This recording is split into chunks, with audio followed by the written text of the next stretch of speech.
ito ay rated SPG. Striktong patnubay at gabay ng magulang ang kailangan. Maaaring may masiselang tema, lengguwahe, karahasan, sexual, horror o droga na hindi angkop sa mga... Matatapos na nga ang kasamaan ni Gov. Emil dahil sa wakas ay nagsalita na si Tera ng buong katotohanan sa harap ng maraming tao na si Emil mismo ang may kagagawa ng sunog sa ospital.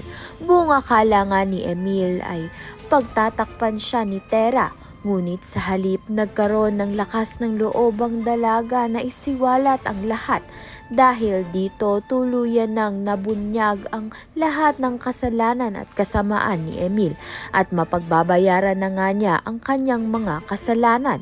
Samantalang nakapag-ayos na nga rin itong si Tera at ang kanyang mga kaibigan na sina Akihiro. Nagpaalam na nga rin siya ng maayos dito nga kay Mona at sa kanyang lolo Javier.